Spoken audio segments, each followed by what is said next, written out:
예수님께서 그 공생의 기간 중에 제자들과 이렇게 함께 다니시면서 누구도 예수님을 알아보지 못했을 때에 그 예수님을 알아본 사람이 있죠.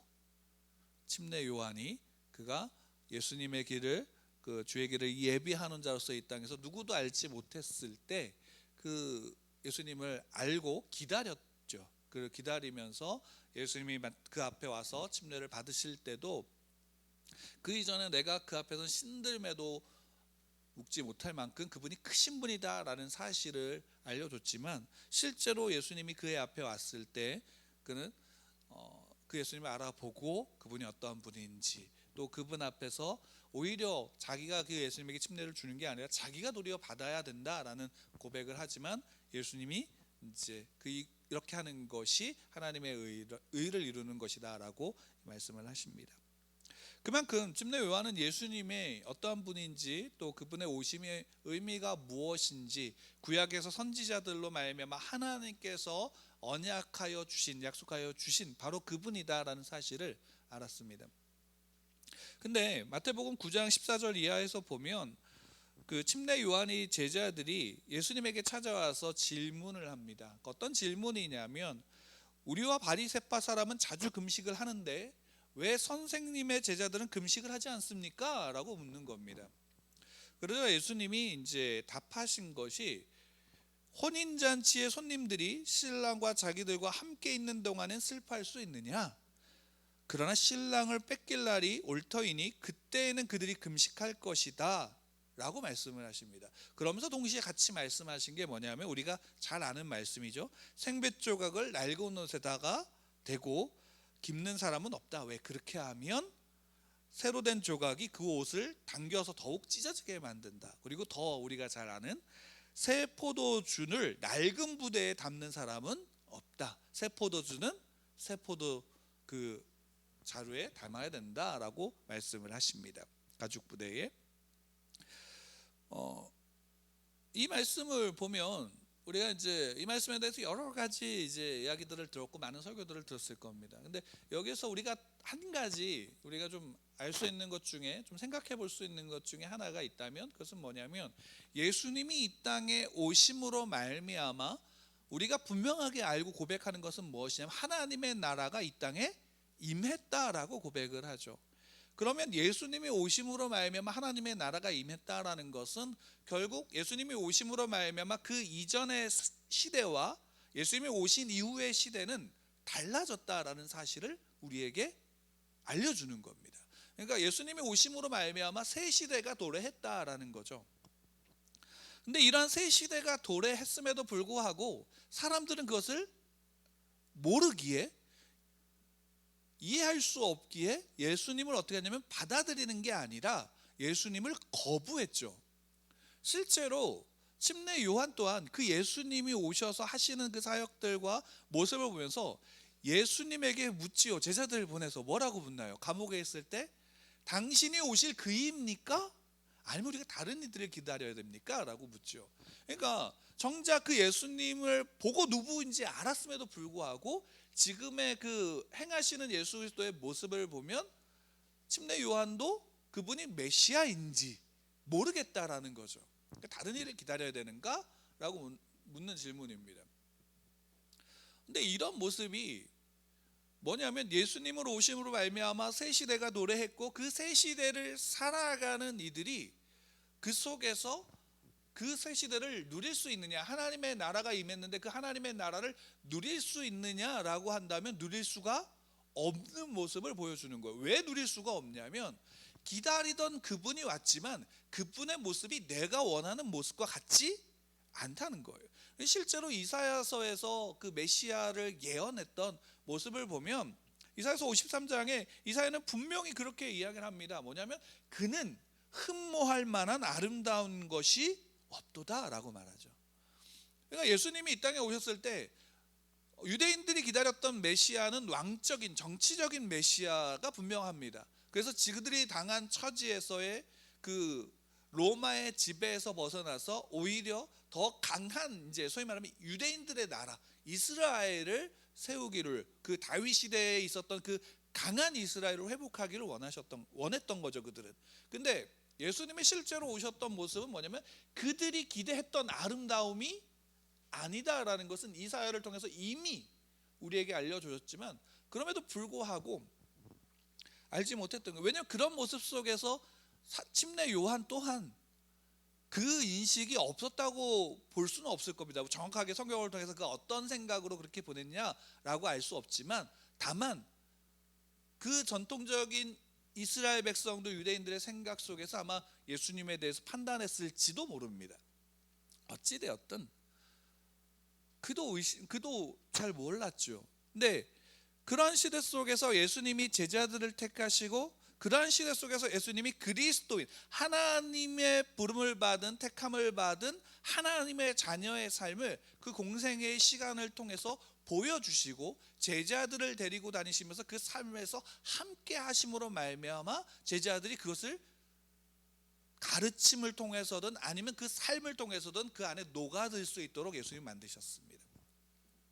그런 가운데 이제 실제로 예수님이 승천하신 다음에 성령이 이 땅에 강림하시고, 그리고 나서 펼쳐진 그 새로운 시대의 분명한 변화는 누구들로부터 나타났냐면, 그 성령의 강림의 모순절 마가의 다락방의 성령의 강림을 함께 경험했던 제자들을 통해서 분명하게 드러나기 시작했고, 그 드러나기 시작했던 복음이 이제 그 제자들을 통해서 예루살렘에서부터 퍼지기 시작했습니다.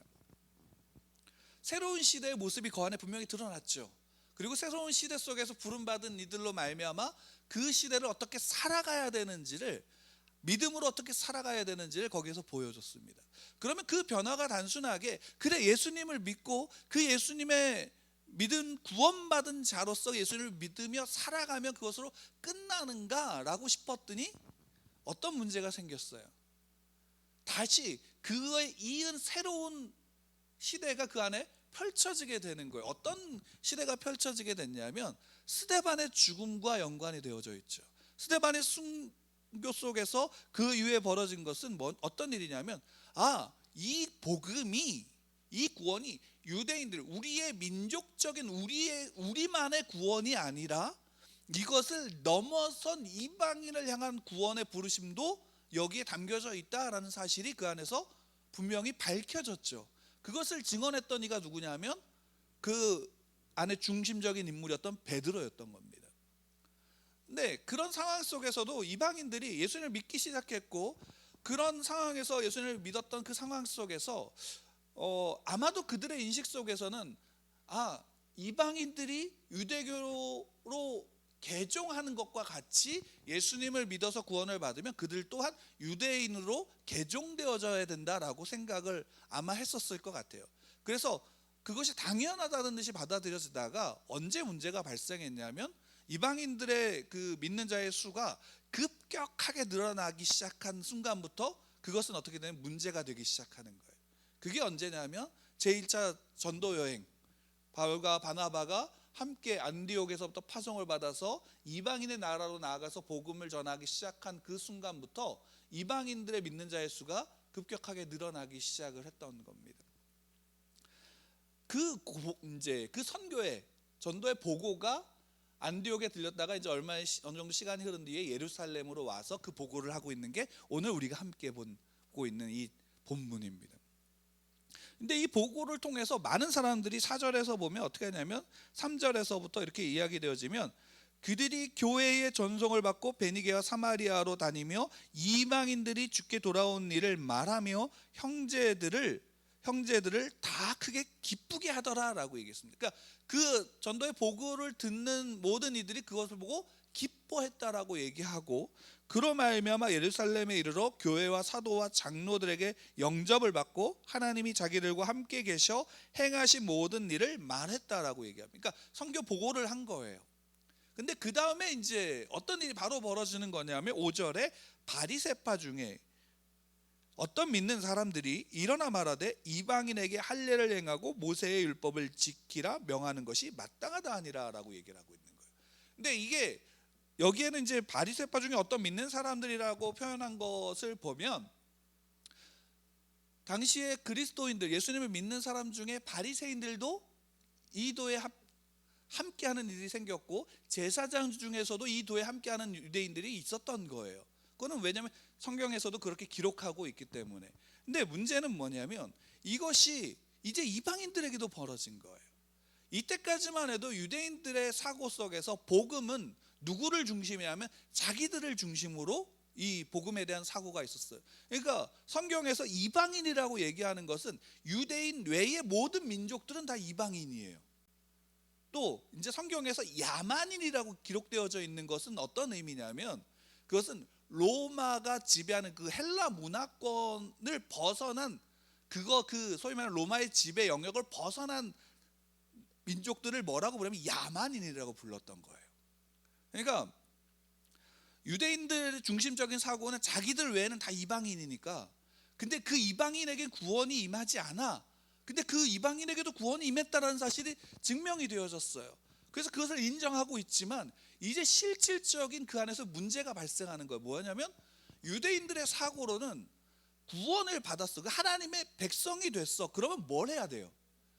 개종을 시켜야 되는 거예요. 그들을 유대교로. 그들이 예수님을 믿어도 그들은 유대교로 개종이 되어져야 되는 거예요. 그러기 위해서 할례를 받아야 되고 율법을 지켜야 되는 거예요.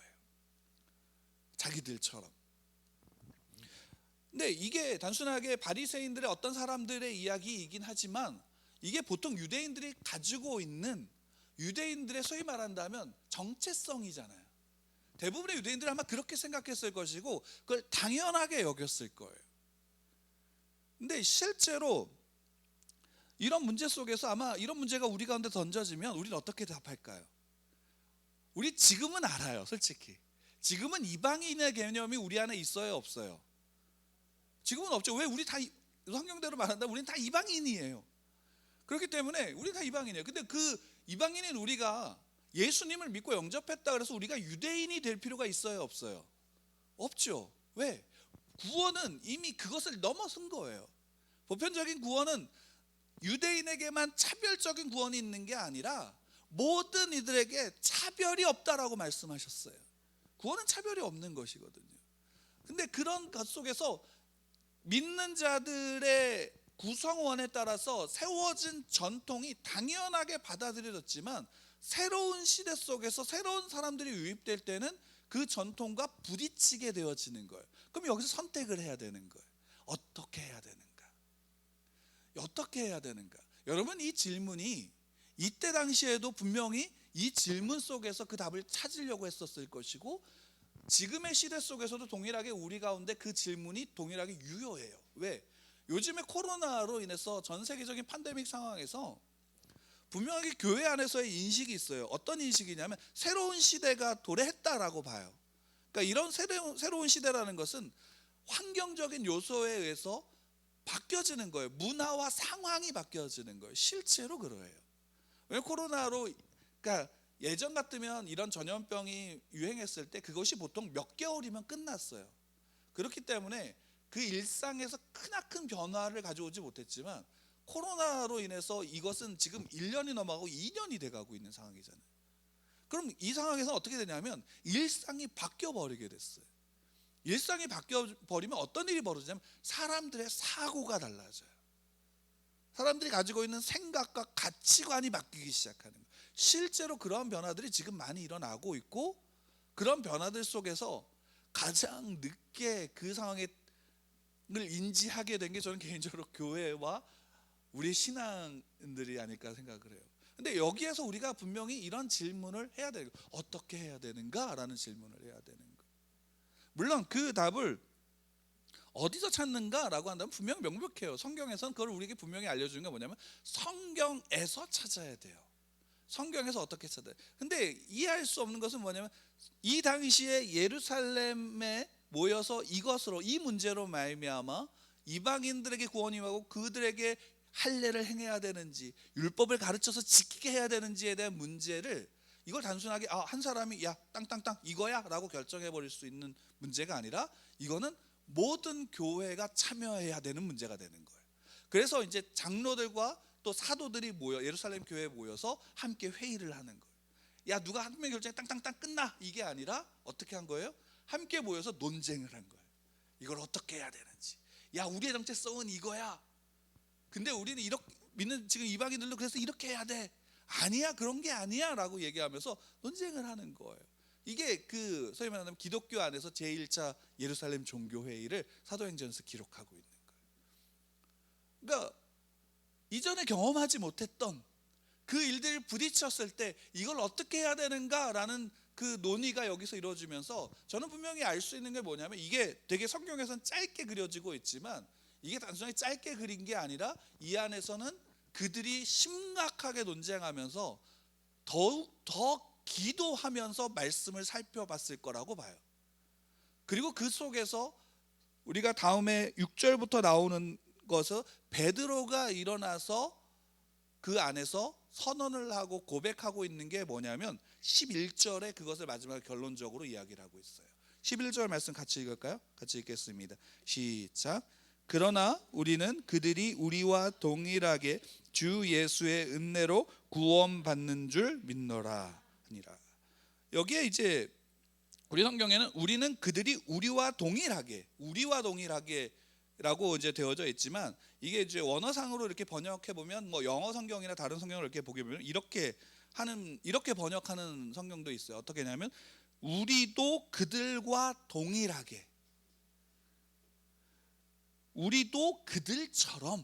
그러니까 우리가 유대인이어서 구원받은 게 아니라 우리도 그들처럼, 그들과 같이 주 예수의 은혜로 구원받았어 라는 사실을 증명한 거예요. 무슨 말인지 아시겠나요?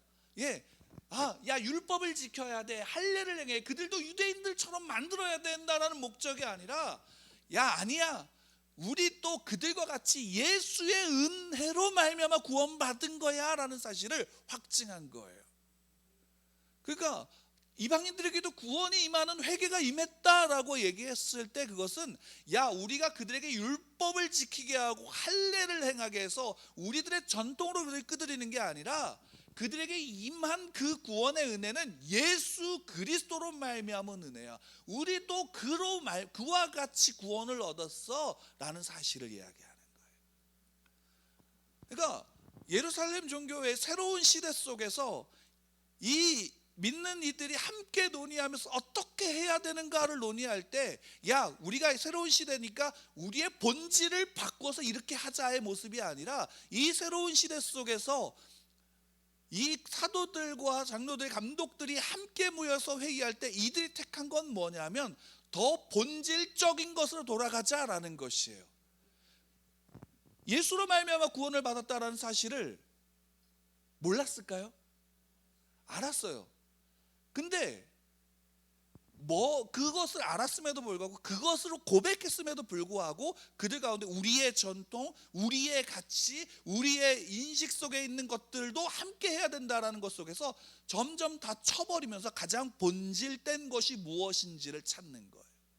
그리고 그 본질된 것들을 고백하고 선언할 때에 성경이 우리에게 말씀하신 것처럼 진리를 알지니 진리가 너희를 자유롭게 하리라 라는 말씀이 그 안에 응하게 되어지는 거예요.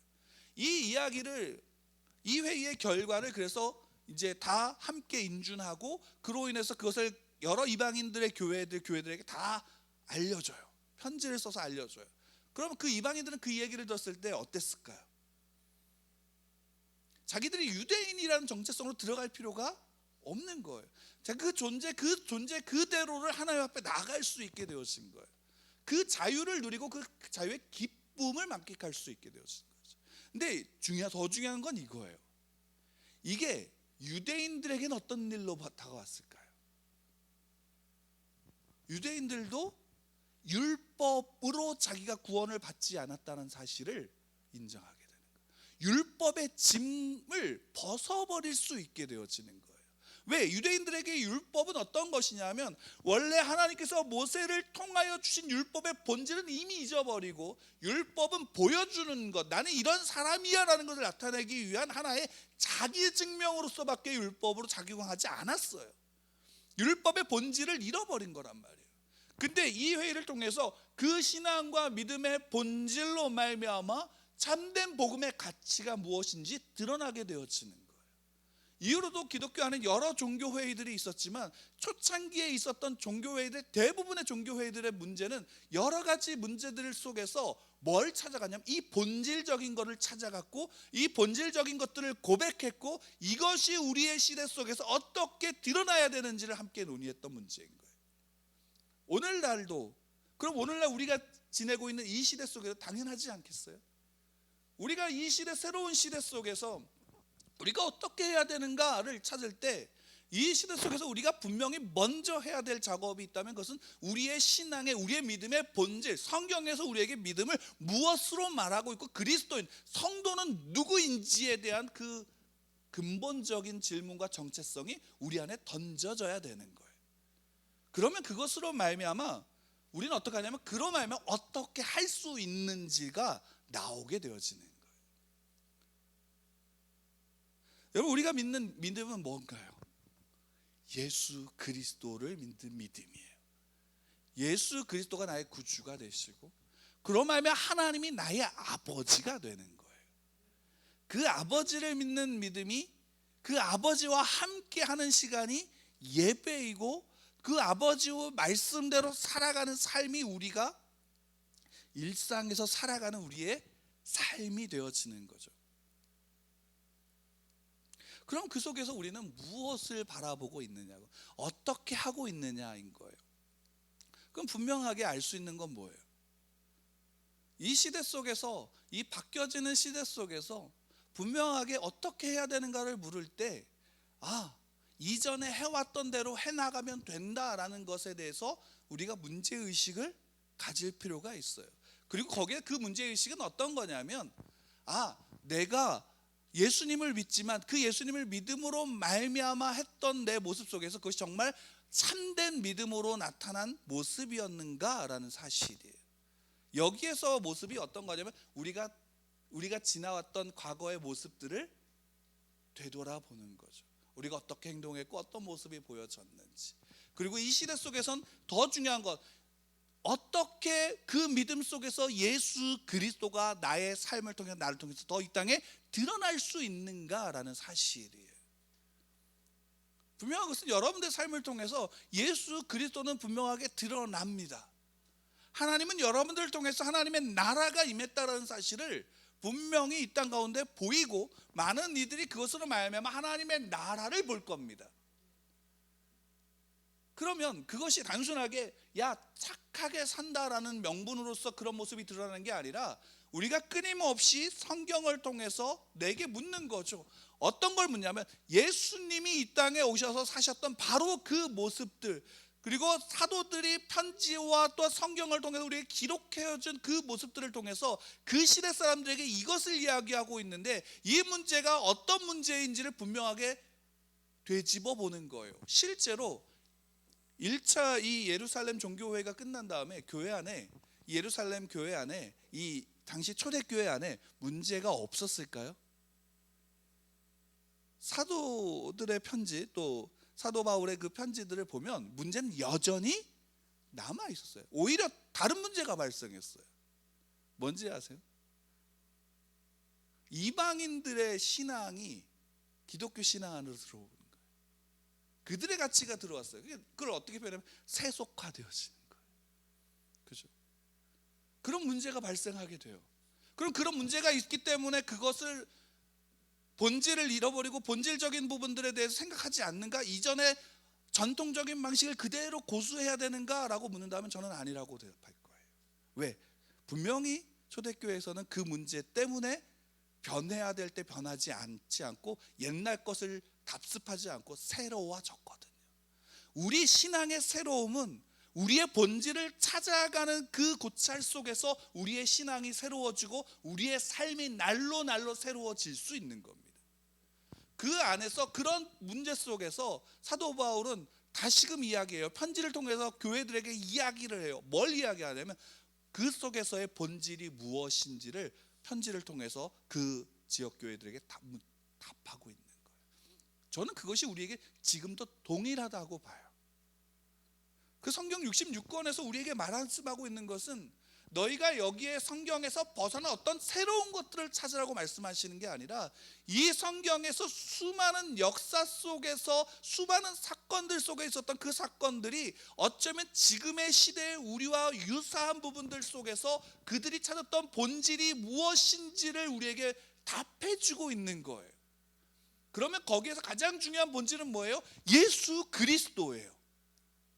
예수 그리스도가 누구이고 내가 그분을 믿음으로 말미암아 내가 누구인지를 아는 거예요. 그러면 그분으로 말미암아 우리 그분이 어떻게 하셨는지로 말미암아 우리 이 땅에서 그리스도 성도로서 살아갈 수 있게 되어지는 거예요. 예수님은 어떻게 하셨나요? 실제로 복음서를 통해서 보면 예수님이 이 땅의 공생의 기간들 쪽에서 하셨던 그 일은 바리새인들의 율법을 지키신 게 아니라 하나님이 모세를 통하여 주신 그 율법의 본질을 지키셨어요. 그래서 구원받은 자, 예수 그리스도로 말미암아 구원받은 이제 하나님의 자녀가 된 자들에겐 율법은 짐이 아니라 은혜의 수단이 되어지는 거예요. 예수님이 어떻게 하셨는가? 간단해요. 예수님은 죄인들에게 찾아가셨어요. 예수님은 병자들에게 찾아가셨어요. 예수님은 그들에게 버림받은 이들에게 찾아가셨어요. 그리고 그들에게 그 율법의 가장 중요한 핵심을 그 삶의 행동으로 나타내셨어요. 그건 뭐예요? 사랑하시고 그들의 손을 잡아주신 거예요. 교회는 사랑이 있어요, 없어요? 모든 교회는 사랑이 있어요. 사랑이 없는 교회는 없습니다. 근데 문제는 뭔지 아세요? 그 사랑이 사랑으로서 드러나지 않는다라는 거예요. 실제로